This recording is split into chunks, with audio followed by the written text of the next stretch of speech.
सादर नमस्कार, सादर जय जिनेंद्र। क्षमा ब्रेकिंग जैन न्यूज प्रतिदिन प्रातः, दोपहर एवं रात्रि में देश भर से संपूर्ण जैन समाज से संबंधित सही और सकारात्मक समाचारों के लिए देखना और सुनना न भूलें। साथ में आपसे विनम्र निवेदन है कि यदि आपने इस चैनल को सब्सक्राइब नहीं किया है तो कृपया अवश्य कीजिए और शेयर और लाइक करके धर्म प्रभावना में सहयोगी एवं सहभागी बनिए। संत शिरोमणि परम पूज्य आचार्य भगवान श्री विद्यासागर जी महाराज के परम शिष्य निर्यापक श्रमण जैन मुनि परम पूज्य मुनि पुंगव श्री सुधा सागर जी महाराज ससंघ का मंगल विहार मध्य प्रदेश में बजरंगगढ़ से बरखेड़ा गिर्द शाढोरा होकर चातुर्मास हेतु अशोकनगर की ओर चल रहा है। गत दिनांक 7 जुलाई 2025 को रात्रि में भारी बरसात के कारण रास्ते में पड़ी सिंध नदी में अचानक जल स्तर काफी बढ़ गया। झीला गांव में प्रवेश करने के पहले ही सिंध नदी का विशाल पाट पार करने के पूर्व श्री भक्तामर जी का पाठ करते हुए नदी पार कैसे हो इसकी व्यवस्था समाज द्वारा की गई और जैन मुनिराज संघ को NDRF की नाव से अपना मंगल विहार करना पड़ा। ज्ञात हो कि कुछ वर्षों पूर्व संत शिरोमणि आचार्य भगवान श्री विद्यासागर जी महाराज ने भी इसी तरह की परिस्थितियां बनने के कारण नौका विहार किया था, जिसकी स्मृतियां आज ताजा हो गईं। इस संबंध में पूज्य मुनि श्री सुधा सागर जी महाराज ने एक सवाल के जवाब में क्या कहा वह भी आप वीडियो में देखिएगा। भगवान पार्श्वनाथ धाम काकोरी में स्थित साधु सेवा धाम आगम के पथ पर चलने वाले ऐसे दिगंबर जैन मुनिराज आरिका माता जी व अन्य त्यागी व्रतियों के विश्राम एवं आहार की पूर्ण व्यवस्था कर रहा है, जो अत्यंत वृद्ध अवस्था में है या रोग ग्रस्त है। आप भी इस पुण्य कार्य में सहभागी बने और पुण्य के भागीदार बने। एक दिन के चौके की राशि मात्र 2100 रूपए। 10 साल की पात्रता, जिसमें आपके नाम से साल में 2 बार चौका लगेगा, जिसकी राशि मात्र 11,000 रूपए है। आजीवन साल में 2 बार आपके नाम से चौका लगेगा तथा आपका नाम शिलापट पर लिखा जाएगा। राशि मात्र 25,000 रूपए है। 1 माह की पूजन राशि मात्र 3100 रूपए। दान जमा करने हेतु खाता विवरण भगवान Parshvanath Dham trust, bank of Baroda, Chowk branch, Lucknow. खाता संख्या 0645010029 IFSC कोड BARBO LUCKNO। संपर्क सूत्र 9452017984 7007783995। ये देखिए जगत पूज्य गुरुदेव, ये देखिए आप जगत पूज्य गुरुदेव झीला के इस पार, नदी के इस पार मंगल विहार करते हुए पहुंच चुके हैं। पूज्य चुल्लक जी विदेश सागर जी के चरणों में इच्छामी इच्छामी इच्छामी। ये देखिए आप सारे गुरु भक्त, ये देखो आप, ये पुनः अवसर, सुमंगल अवसर है जब एक और मंगौली आगमन के दौरान आचार्य भगवान विद्यासागर जी महाराज ने नदी को पार किया था नाव के द्वारा, और आज हमारे निर्यापक श्रमण परम आराध्य पूज्य सुधा सागर महाराज इस नदी को पार करेंगे। एक अद्भुत रोमांच, सब व्यवस्थाएं चलती हुई देश महाराज श्री विहार करके आए हुए हैं। एक अजीब उत्साह गुरुदेव के भक्तों में।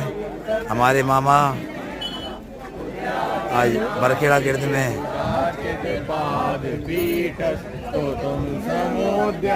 ये देखिए आप सभी नीचे देखो आपको पैर गंदा हो गया। ये देखिए आप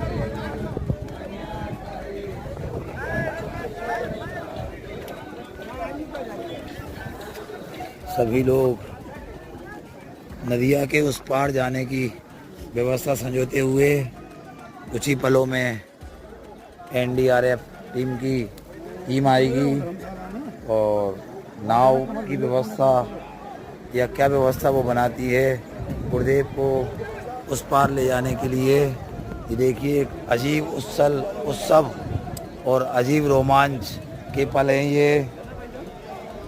पूज्य गुरुदेव जब यहाँ से मंगल विहार करेंगे। आदरणीय जैन साहब जी, आप बताइए आपको क्या अनुभूति हो रही है, आज क्या याद ताज़ा हो रही है? मंगौली बिहार में जो आचार्य भगवान ने विहार किया था वही संभावनाएं नज़र आ रही हैं, आपके क्या विचार हैं? मंगौली में तो नाव थी, यहाँ तो नाव भी नहीं है। तथा ट्यूब वगैरह की व्यवस्था की गई है। और जो भी भक्त हैं, भक्तों की भक्ति की पराकाष्ठा है। आज देखो, आज अपने भगवान को आज इस नदिया से पार लगाएंगे। बहुत बहुत आदरणीय राजू भाई साहब, आपको भी सौभाग्य मिला है यहाँ पे। देखो वो बैग ये देखो, रास्ता भी नहीं रोक पा रहा, देख लो वो बैग। हाँ ये रास्ता भी नहीं ये देखिए आप, वो तो एनडीआरएफ टीम की नाव वही आएगी, उसी से होना है सब काम। ये देखिए आप, अभी कोशिश करते हुए एनडीआरएफ टीम की जब तक टीम आ रही है तब तक ये उत्सव का माहौल, यहाँ रोमांचक माहौल है, रोमांच के पल हैं।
भगवान की जय,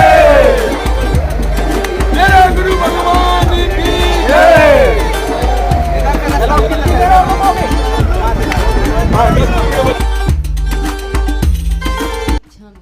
गुरुदेव, जब से आपके आगमन की खबर हमने सुनी है, हम व्यक्त नहीं कर पा रहे हैं कि हमारे दिलों में, हमारे मन में अशोकनगर की सिर्फ जैन समाज ही नहीं, प्रत्येक समाज में जो हर्षोल्लास है, हम व्यक्त नहीं कर पा रहे हैं कि हम अपने आप को कितना सौभाग्यशाली मान रहे हैं कि हमें आपका चातुर्मास देखने का सौभाग्य मिलेगा।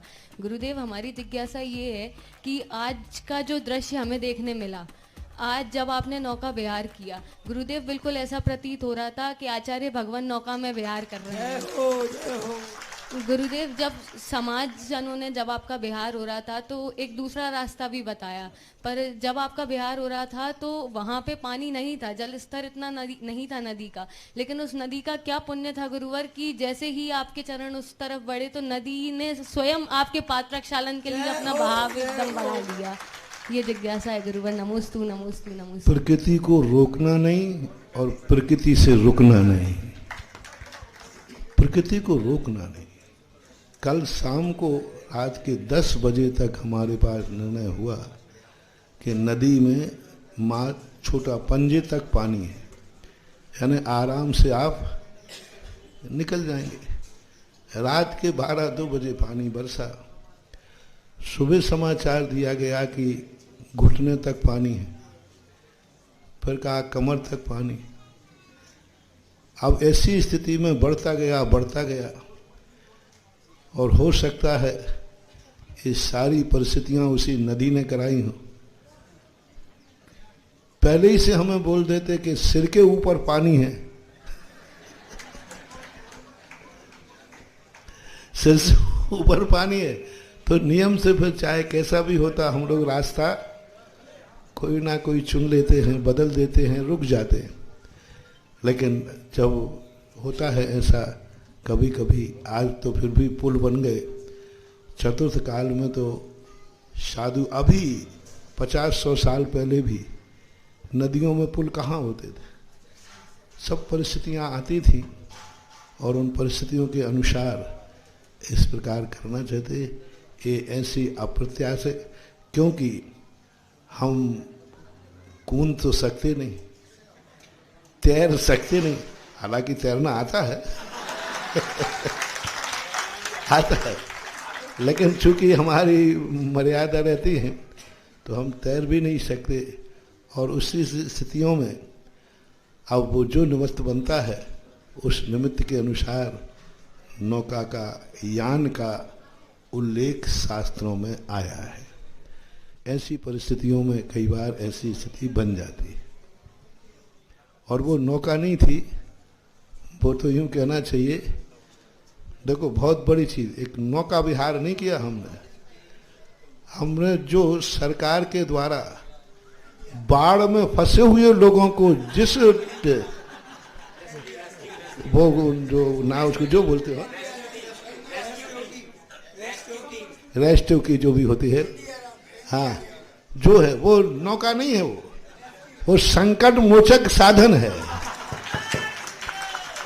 वो बनाया ही गया है इसलिए कि जब कोई आपत्ति आए, बाढ़ आ जाए, कोई आ जाए, उनको बचाने के लिए उसका प्रयोग किया जाता है।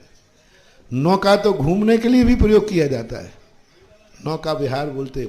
लेकिन ये वो टायर थे, मैंने कि वो जब उन्होंने उतारा तो बोले अभी उसमें हवा भर रहे हैं। तो इससे सिद्ध हो गया कि ये नौका नहीं, ये तो एक संकट मोचक के लिए, आपातकाल के लिए उस ट्यूब आदि में हवा भर करके और फिर उससे पार उठाते हैं। इसलिए संकट मोचक साधन से हमने नदी पार की है। क्योंकि इतनी बड़ी रिस्क हम लोग नहीं ले सकते, क्योंकि यदि मेरा पैर फिसल गया तो हम कुछ नहीं कहेंगे, हम सीधे नदी के साथ बहते चले जाएंगे। और बहते चले जाते तो विजयपुर में जिज्ञासा कौन करता तुम्हारा? और फिर तुम कह रहे हो कि चतुर्मास उधर करना है, तो फिर तो नदी की धारा में चतुर्मास होता बहुत बढ़िया। तो जिंदगी को कुछ ऐसी परिस्थितियों के लिए ऐसी बात होती है। जिज्ञासा रखेंगे सार्थक जी, तैयार रहेंगे अनिल सराफ गुना। नमोस्तु गुरुदेव, नमोस्तु नमोस्तु नमोस्तु। गुरुदेव, पिछले 33 वर्षों से हम सब यही बोल रहे थे कि हम सब की यह अभिलाषा अशोक नगर में हो चौमासा। पर गुरुदेव, इस बार आपके वर्ष, आपके आशीर्वाद से हमें बोल सकते हैं कि अशोक नगर वालों की पूरी हुई अभिलाषा अशोक नगर में हो रहा है चौमासा। गुरुदेव, मेरी जिज्ञासा यह है, मैं अखिल भारतीय विद्यार्थी परिषद से आता हूँ, जहाँ से इस देश के बड़े बड़े राजनेताओं का राजनीतिक करियर चालू हुआ। तो गुरुदेव, जब हम युवाओं के बीच में जाते हैं तो हम ऐसी किन जैन विचारधाराओं के साथ उनके बीच में जाएं जिनसे जो आज की राजनीति कूटनीति में बदलती जा रही है उसको शुद्ध रूप से राजनीति के रूप में ही लिया जाए। नमस्ते गुरुदेव। 33 वर्षों से नारा लगा रहे हो, तेरी उम्र कितनी है? गुरुदेव, पिताजी की भी संख्या ली है साथ में। क्योंकि 33 साल पहले हमारा चतुर्मास हुआ होगा, तब तो तेरा जन्म भी शायद कह रहा हूँ, उम्र हो तो पता नहीं। अब तो जितने भी लड़के दिख रहे हैं सब नई पीढ़ी के दिख रहे हैं। तो पर अभी मैंने अशोकनगर का अभी मैंने हाँ कहा नहीं है। ठीक है, आप लोग सबको ला रहे हैं, अभी आज सांसद महोदय को भी लाए और भी ला रहे हैं। अब देखो, साधु तो कुछ पहले से तो ऐसा संकल्पबद्ध नहीं हो सकता, लेकिन हाँ, रास्ता जिस ढंग से चुना है उस ढंग से आशा जरूर तुम लोगों की बन रही है। और आशा पे आसमान टिका हुआ है। दूसरी बात है, कूटनीति, राजनीति, ये सब सदा से चलती है। क्या चतुर्थ काल में कूटनीति नहीं थी? आप रामायण पढ़ो, पुराण पढ़ो, कितनी भयंकर। महाभारत देखो, शकुनी मामा जैसा कूटनीतिक कौन होगा? जो कुरु वंश का परम दुश्मन था, जब राजगद्दी पर बैठा तो उसके एक ही पूछा गया, अपना गंधार का सबसे बड़ा दुश्मन कौन है? बोले हस्तिनापुर। पर हस्तिनापुर का दुश्मन होने से वो लड़ तो सकता नहीं था, क्योंकि हस्तिनापुर हमेशा बलशाली राज्य रहा है। कूटनीति का सहारा लिया, कि धृतराज को कोई शादी नहीं कर रहा, उसने अपनी परम प्रिय बहन, बहुत चाहता था गांधारी के लिए एक शकुनी, और दुश्मन के लिए अपनी बहन दे दी। और कितना कूटनीति, जब दुश्मन को बहन दी तब कुछ नहीं कहा उसने, कुछ नहीं किया, साला बन गया। जब बहन के यहां बच्चे पैदा हो गए, भांजे, उसका अंश उत्पन्न हुआ, तब भांजों को अपने पक्ष में लेकर कुरुवंश का नाश कर दिया। ये तो चौथा काल था ना, सतयुग। श्री कृष्ण जी मौजूद थे कि नहीं? फिर भी कूटनीति थी कि नहीं? तो कूटनीतियां चलती रहती हमेशा से। अब वो कूटनीति किस रूप में कब प्रकट होती है ये बात अलग है, पर हमें तो एक ही बात ध्यान रखना चाहिए कि यदि सत्य अपने पास है तो कूटनीति का विनाश होगा और सत्य की विजय होगी। कितना भी शकुनी ने कूटनीति की हो, ये तो पांडवों की हुई ना। रावण ने कितनी भी कूटनीति की हो, अंत में विजय तो सत्य की हुई, राम की हुई। तो हमारे पास यदि सत्य है तो कितने भी कूटनीति हो, दुर्भावनाएं हो, इससे कोई फर्क नहीं पड़ता। एक दिन सत्य सफल होगा। सत्य परेशान हो सकता है, पराजित नहीं हो सकता। ये ध्यान। क्षमा breaking Jain news YouTube channel पर विज्ञापन देकर धर्म प्रभावना में बने सहभागी। विज्ञापन देने हेतु संपर्क कीजिए मोबाइल नंबर 9026900740 एवं समाचार एवं वीडियो भेजने हेतु व्हाट्सएप नंबर 9335236222। क्षमा breaking Jain news YouTube channel देखने के लिए आपको बहुत बहुत धन्यवाद। सादर प्रणाम, सादर जय जिनेंद्र।